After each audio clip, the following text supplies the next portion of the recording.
Hi everyone, welcome to our podcast.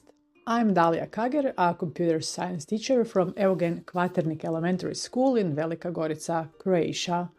Along with our school principal, Monika Berlekovic, I'm here at Kalvebod Fælled Skole in Copenhagen as part of our Erasmus project From EGOcentrism to ECOcentrism, a future-changing path. Kalvebod Fælled Skole has taken school meals to an entirely new level with its innovative food school program, which merges sustainability, health, and education. The program focuses on serving primarily plant-based and fish-based meals, significantly reducing meat consumption and aligning with Copenhagen's goal of cutting food-related carbon emissions. Meals here are not only eco-friendly but also highly nutritious, costing just 3 to 4 euros, and they're designed to promote both environmental and personal well-being. But what really makes this program stand out is its hands-on educational approach. Students actively participate in kitchen work placements, preparing meals alongside professional chefs, using the same equipment and techniques. They're even encouraged to design their own menus, which are then served to their peers. This way, the children learn about food preparation, nutrition, and the broader impact of their food choices. Today, we are speaking with one of the chefs who is part of this remarkable initiative, Daniel Thillerup. Alongside Chef Michael and other team members, Daniel is responsible for preparing school meals. But as we've seen, their mission goes far beyond cooking. They aim to instill a deep understanding of food awareness and sustainability in their young learners. In this episode, we'll explore how Kalvebod Food School's approach is reshaping school nutrition, promoting eco-consciousness, and inspiring students to think differently about the food they eat. So thank you, Daniel, for having us here and for sharing your experiences, insights, and thoughts about this super important topic with our audience.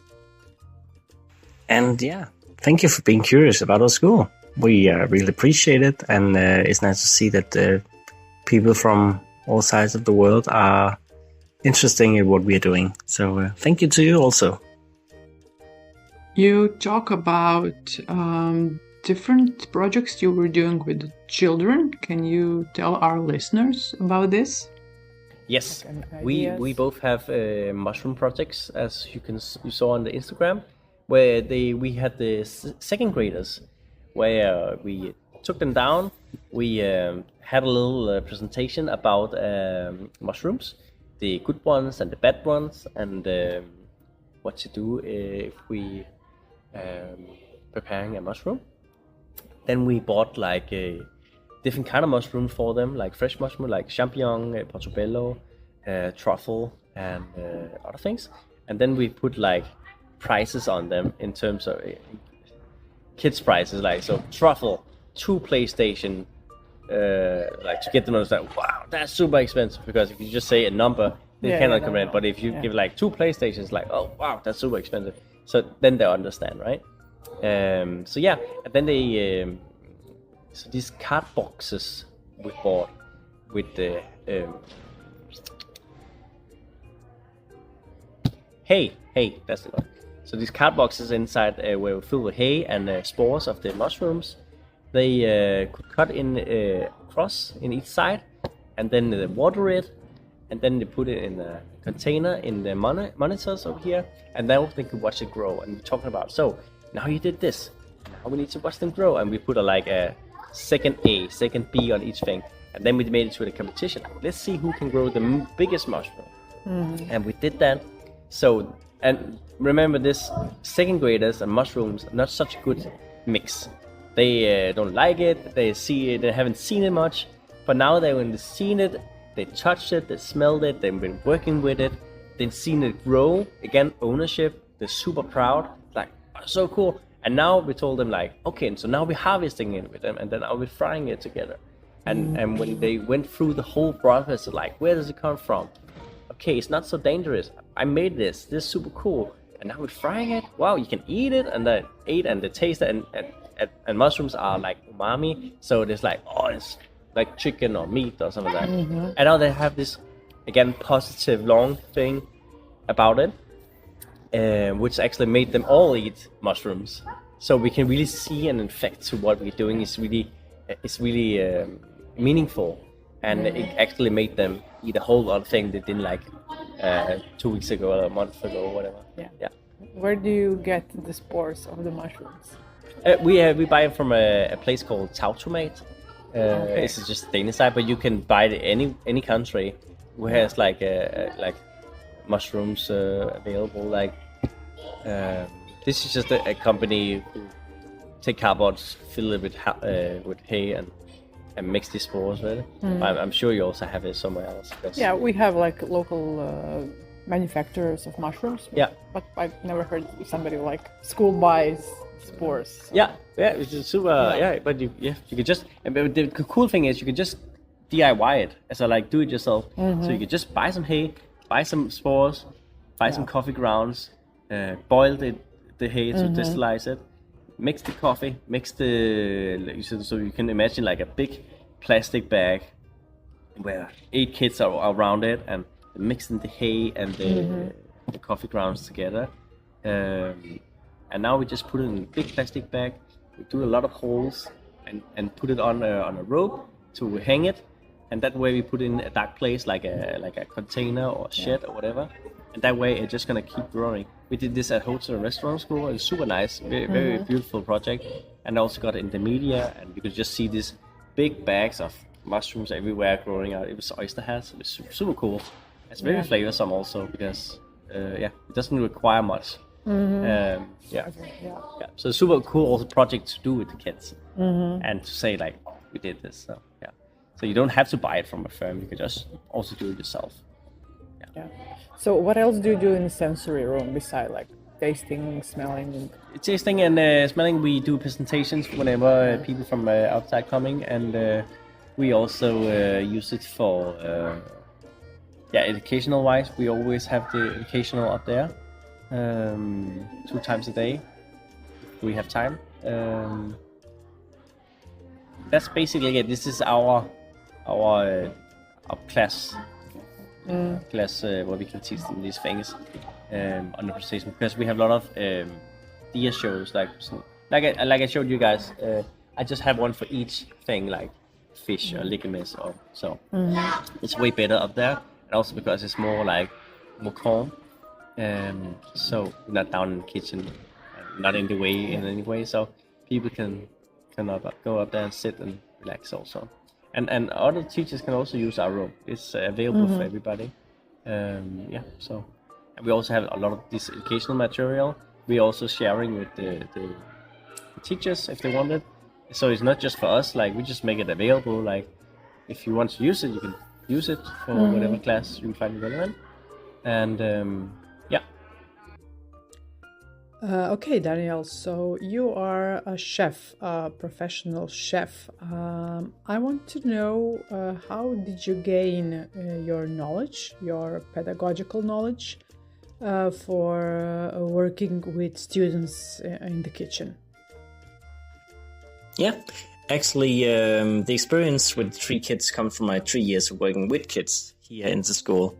I had actually no experience before, besides just like a little 1 week of the freelance work, like volunteer work with kids, where I also was teaching them about food and healthiness, and but actually it was fast to learn and interact with the kids because it just felt like it came very naturally to me. And also I think, at least what I have observed, is it's perhaps easier for us as kitchen staff to interact with the kids, since we are not teachers and we're not the caretakers. So it might sounds like a weakness, but it's kind of a strength that we are not so pedagogical. Of course, we are dealing with kids. So of course, we are at some point pedagogical, but we are not like, let's sit down and sing Kumbaya and all these things. We are more like direct communication, which we have observed that they actually do like, because they feel like this giving respect, and they can see that we see them and we hear them also. So when like they do something stupid, maybe they know if they did it, there's a consequence. It's like a natural consequence. And now they have just to deal with that. And we'd already told them about it. And that way they can see it. All right, they tell us about it. It's like, oh, okay, that sucks, but it was our fault. Like that kind of way. So they're not, they are actually surprised when they're not met with this, like, oh, little Susie, are you feeling okay? And all these things like, I did tell you not to do that. And like, it's very, so we're like, well, you fucked up. Now you all have this to deal with. We told you not to do it. You did it anyway. So now it's a consequence, like that direct communication was, is really helpful in our environment, at least. So, but my years of experience really is in terms of my cooking is from my background as a chef. I've been working as a chef for over 10 years. And things I don't know in terms of cooking and in terms of like informations about seaweed or health things or ligaments, I just research them and I really go to depth with it, and I fact check, and then I made educational work from that. Meaning, like I could do a deer show, like a presentation about ligaments, for example, and then coming around like how to cook them, why it's important to eat them, we save the planet, all these things. So I do that with every subject. I want to teach the kids actually. So we're still testing and trying it out, getting feedback from both my colleagues, but also from the kids themselves. Like was something too hard or something too easy, these kind of things, and also from the teachers, because they are also allowed to use our educational materials. And just really like asking into what they liked and what they didn't like, correcting it again to make it even better. And when it's done and it's a good product, then we say, okay, right, this is the final product of this thing. And we do that for everything, like not only our cooking, not only the way of teaching, but just like approaches of different things. And it really keeps us up to a high level.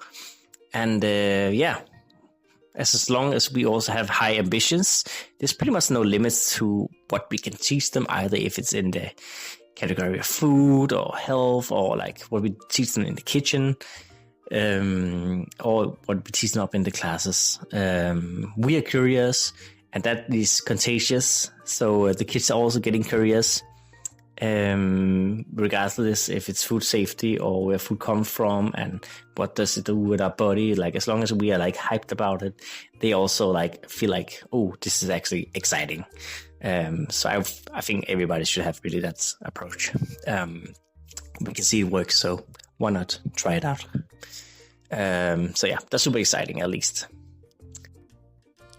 In Croatia, national exams are conducted every school year for 4th and 8th grade students in all schools across the country to determine whether students have acquired the knowledge and skills outlined in subject curricula and at what level.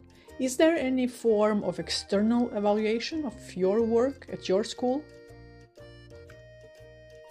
Yeah, actually we do have a external evaluation, or exams if you like, for our culinary classes. So it's kind of like a side subject. They can choose these culinary classes, but we also do have an exam for it. So we do take it also very serious, like other things. So they will get a grade, and which they can use later on, as I recall, for the like end point of like grades. They're gonna put the grades together and divide it to find a number to which they can use to get to gymnasium, etc. So they has also made a pensum or a plan, if you like, in what does this educational, like what does this class have to cover to get through the subject with all the knowledge that you need. And us as a kitchen staff can give them that knowledge through our whole week of practique, where they can learn both the practical things in the kitchens, like how to do certain things and how to cook things and why do we do as we do, and also the knowledge through educational, which we both have down in the kitchen but also up in our sensory room, where we are also going to teach them about sustainability, ligaments, food waste, etc. And so these are really really good materials we have developed through time, and it just really help us to cover quite a bit of what they would, for example, learn in the first year of culinary school. Of course, without promising too much, because they definitely have a year plan or a more strict one, which they have to go through before moving on to second year of being a chef. But our kids are at least getting a feeling of being a chef student down with us. And we also teaching them about mushrooms and how to grow potatoes, where they're really getting the fingers dirty. And this is just not only in the kitchen, we teach them how to cook. No, we teach them so much more. We get them outside. We really digging, again, with the fingers in the soil. They're growing their own mushrooms. They're teaching to do different things and food waste through the whole week, things they didn't know, things they haven't tried before. Forget also our food wagon. They get to choose what is on the food wagon. Our food wagon is this trial wagon every first day, where they also can taste different things. For as an example, there may be something weird they tried on a holiday. Let's just say frog legs, because it's something we have tried here. Somebody has went to France. They have frog legs. They tried it. It was funky. They would like to have their friends to try it. And it's yeah, deal, we do it. So we bought home frog legs. We talked to them about it, how to cook it, and etc. And then they had to serve it for the friends outside. And some kids, oh, that's disgusting. And some people are oh, cool. The consistency is like chicken, but it tastes like fish. You're yeah, exactly. So this is also edible. This is also food for some countries. And yeah.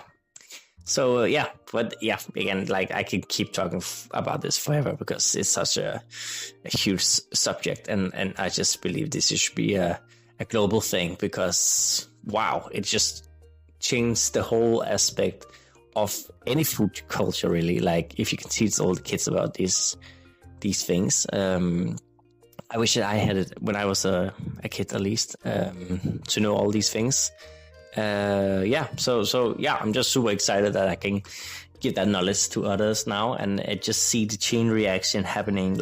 Their knowledge about food, it's just increasing tremendous. And now, when they are teenagers, they're already more open for vegetarian things. When they are adults, they're probably just having vegetarian thing as a default. And when they have kids, their kids gonna have vegetarian as a default, and it just creates this green circle or a wave, many waves in terms of years, where it just creates a positive effect, not only for the food culture, also the global, our environment. And I'm really proud of this.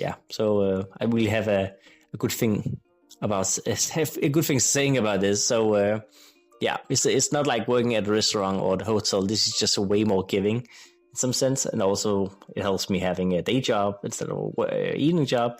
So now I also have time for other things as my hobbies and etc. So again, we back to, yes, we do have exam, and yes, we do have also external exams. I mean external evaluations. Yes. So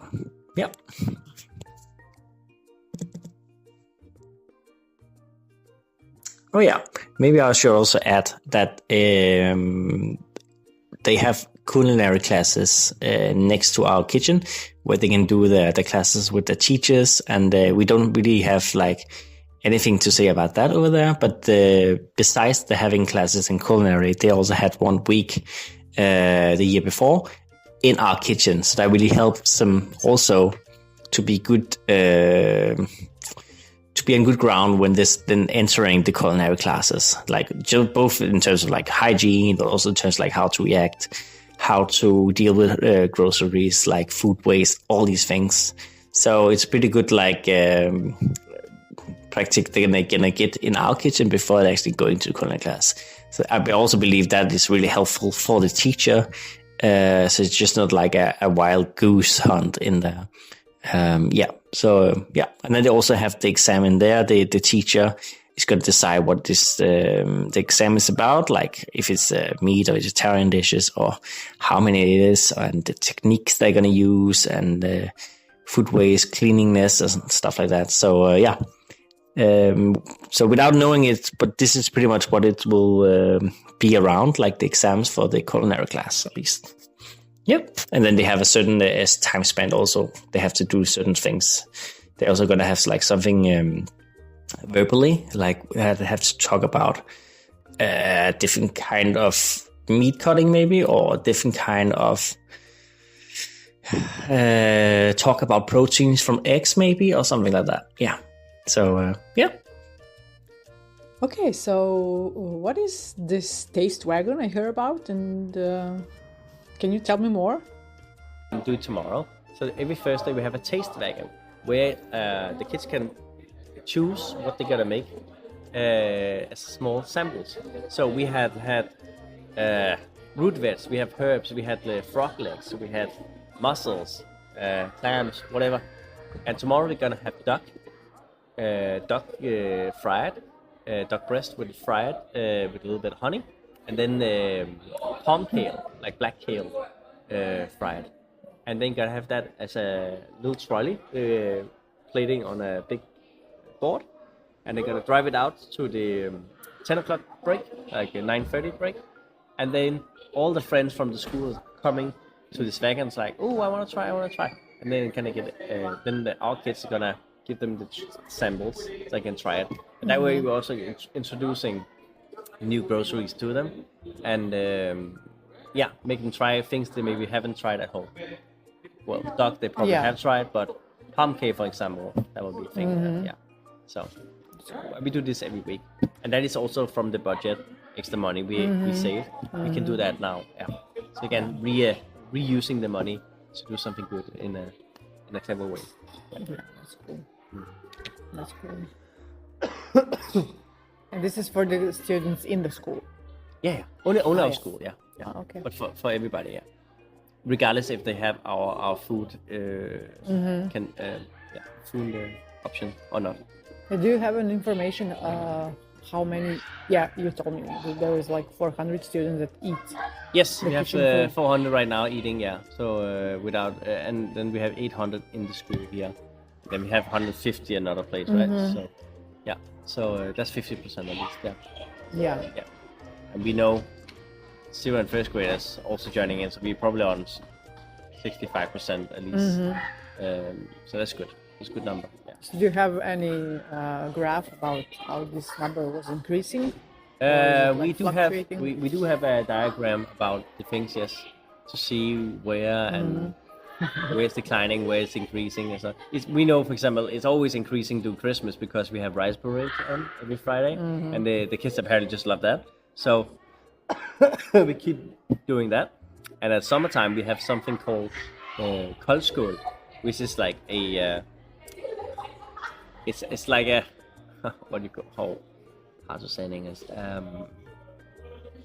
So it's like a sweet sour milk.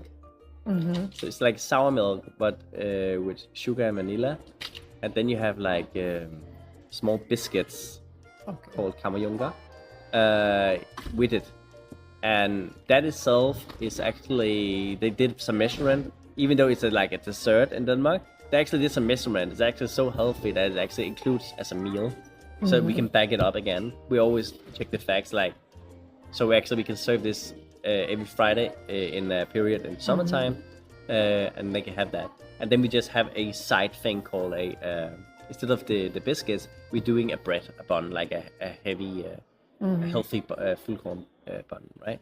So that way they still get the last nutrition they need. So yeah. So, what are the biggest challenges you have encountered when implementing green initiatives, and how have you overcome them? Challenge was probably to make the kids understand why it is so important and why we have to do as we do.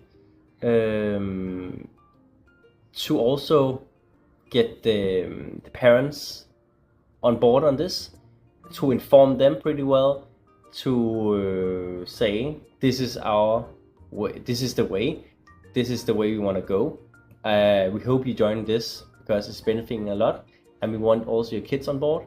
So please help us support this thing, and try to make them understand why we do as we do, why we eat less meat, why we eat more fish, and tell them also about like the planet's not having it's not so well. So we want to take care of the planet, and by informing them, the parents pretty well, we can also, so they're not getting it just from us, but also actually getting it from home. So they're getting from two sources. Really helpful to say, okay, it's not just the kitchen staff who is dumb or have an opinion. Actually, also mom and dad and other people. And when they notice this, they're also taking it in like a sponge. So it really gets stuck to them. It's like, okay, that makes sense. That our plants, the cows doing a lot of CO2, creating this thing, making bad weather places. Because mom and dad have talked about bad weather, floods here, dryness here, and firestorms here. So we can see that as an, okay, I want to help make that not happen because kids are good of heart. And that way we just kind of got to the situation where they actually see the benefits of it. They want to support it. They want to make it a better place, better world. And that way we really got to overcome all these negative things. Maybe, but I want meat, or if I don't eat my vegetables, or these kind of things. So these were probably the best way to implement them and have to overcome the challenges might be coming underway by communication, by informing, by explaining, and by showing that green vegetables are not dangerous. And this recognition of seeing the things again and again makes it less frightening and makes more encourage them to try it, and which increase food courage also.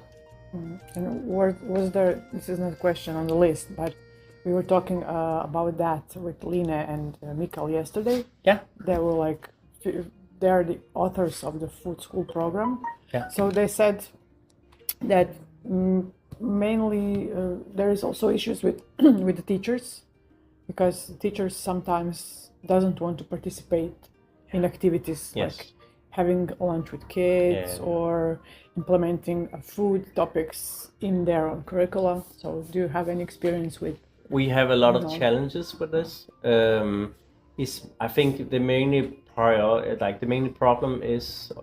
the challenge is teachers not understanding, well, both the teachers and the caretakers not understanding the importance of what we're trying to achieve. When they applied for a job for this school, I don't know if they were not informed well, or if they just didn't take it in. But our problem is that they're not taking it serious. So they only think about, okay, I just have one job. I am teaching, and I'm making sure the kids are not fighting, and I'm gonna go 2 o'clock. Boom. So if that's the mindset, and there's no ambitious. There's no ambition or no spirit of helping us support this. Then it goes to the floor right away. So that means our food situation is declining, meaning it's not gonna be nice as we want it to be. Our business want it to be. So we need help from the teachers by having a dialogue through the lunch, having a sit down, see them eating, and let the kids see that the teacher is eating with them, trying the different things, eating a broccoli if they're not so keen on it probably, having a dialogue with them on the way. So we had this challenge for years, that the teacher not engaging enough, and either they're forgetting that we have 2 shifts where they can either be outside as a guardian or inside as a food host for the kids. And they just see that as a free lunch instead of really like having the dialogue, asking the kids, if they see a kid that doesn't eat, like having a dialogue, like, hey, why are you not eating? Is everything okay? Is everything okay at home? Are you okay? You don't like it? Okay, what is it you don't like? Like having this dialogue really helps to get the kids thinking, understanding. And it's just a few minutes for each student. It's really helpful on the long length. So we really try to again and again remind them and encourage them to really have these dialogues with them.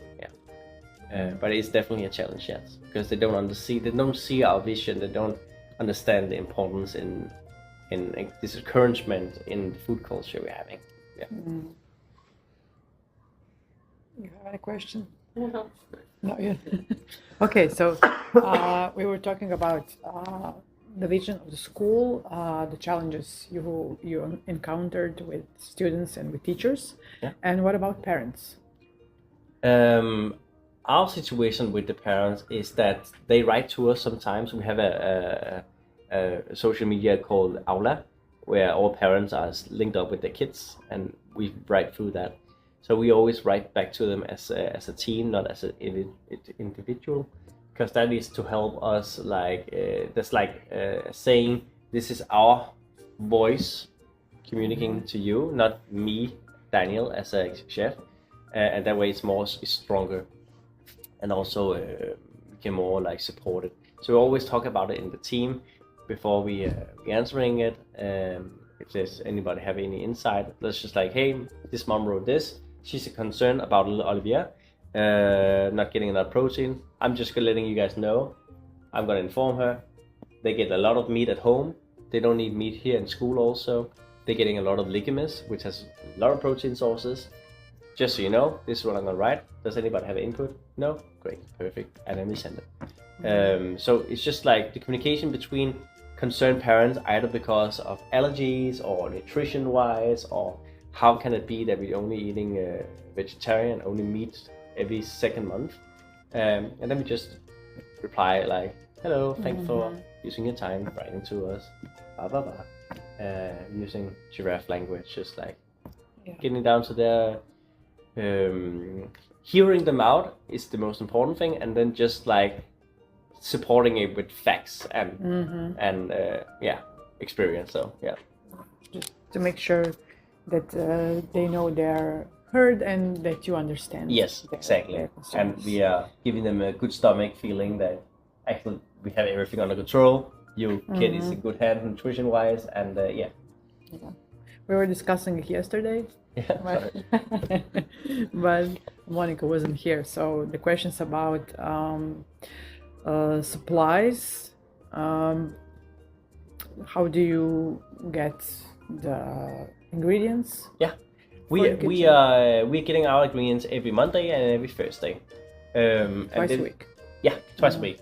We can't do it just one a week, but the problem is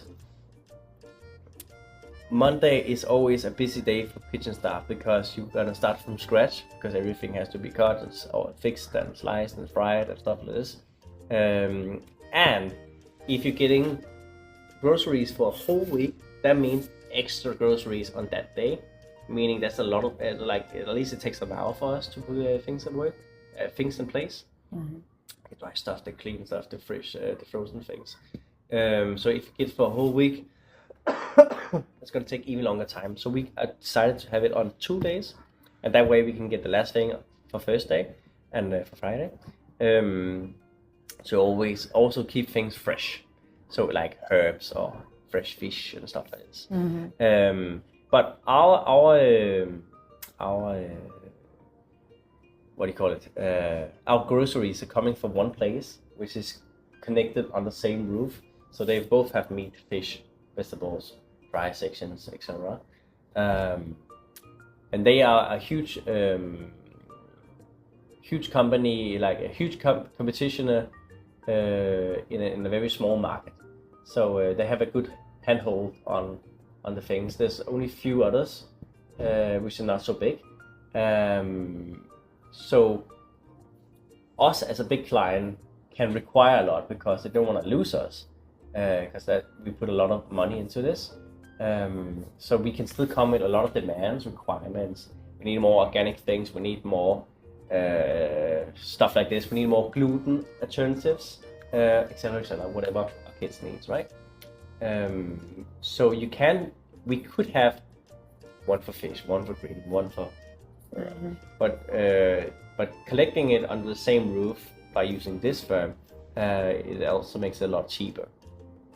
So this is why Copenhagen's kommune, decided to go with this firm. But we also had a discussion using a Swedish firm, which pretty much has the same thing, but a lot cheaper. But we also want to keep it local. So yeah. So this is pretty much, again, they pay 25 crowns, the parents, per kid, and we only buy groceries for 11 crowns, giving a buffer for extra things we need or for projects and stuff. So we Как мыслишь? So when it wonders, does the principal controls what do you order? Do you have like your own autonomy as a kitchen staff? Or that? We have financially. Yeah. So of course there's a budget for everything. There's a budget for papers, a budget for materials, a budget for cleaning, a budget for kitchen also. Yeah. So we are controlling our budget. So we always have like what we buy. We always have that into a Excel. So we have one for every week, which calculates for us for every month. I can show you later actually. It's quite clever, very smart. It's just calculating for us, and we just put in the numbers. Except also for the recipes. I don't know if you saw that, if Michael explained it. No. All right, great. I'm gonna show you. It's super exciting. Well, for me it is.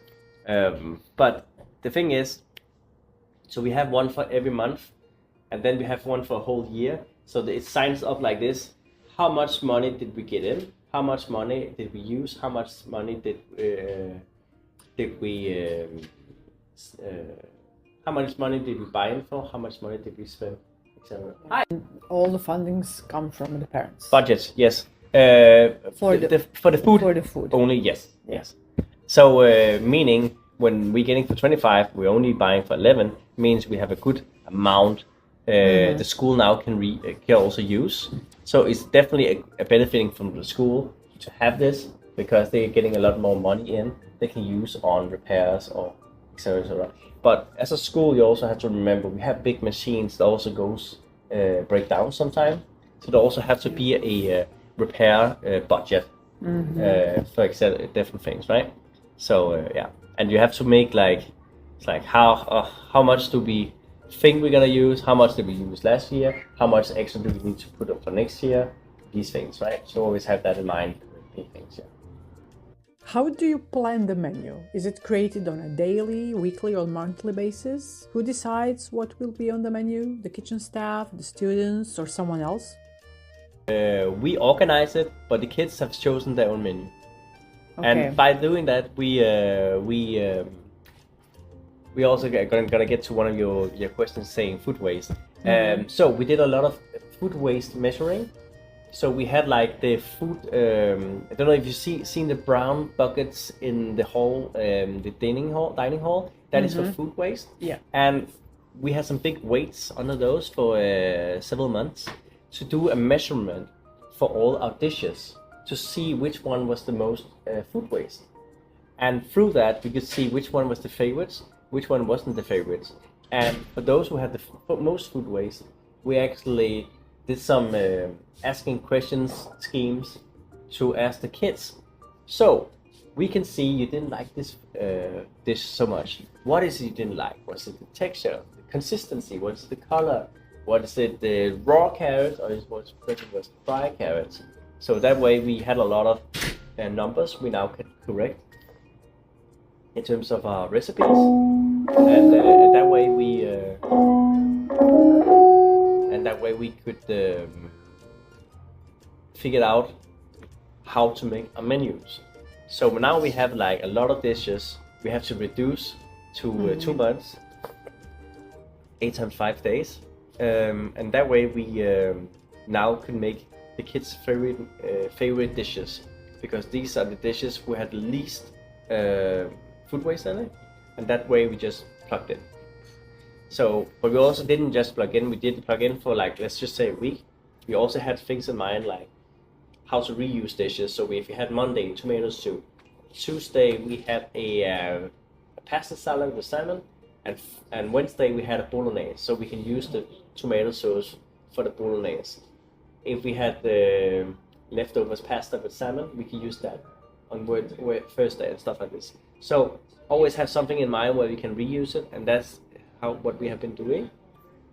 And now we have the 2 months, 8 weeks row, where we just like, when we're done with week 8, we just go back to week 1 and just goes again. Yeah.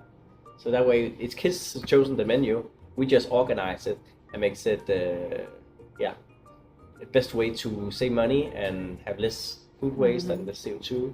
And they absolutely love it. They actually also, we can see they're eating more than before. So, super cool. And yes, I would love to share the recipe, the recipes or the menus. It's no problem. It's not secret. So if we can get more kids to eat regardless where they are in the world, it's fine. It's perfect. Probably some things that will not work in because some things are very Danish, but but you can still take some things, right? There's still always obviously the pizza, the bolognese, you saw the bao, it was really good. So Daniel, thank you so much for welcoming us to Kalvebod Fælled School and for sharing your insights about your innovative school approach to education. Our job shadowing experience through Erasmus program has been truly inspiring, and your hospitality has been exceptional. It's clear that you and your team are shaping an educational environment where creativity, sustainability, and community thrive. And to our listeners, let this be a reminder that education doesn't have borders. It's a global effort to build a better future.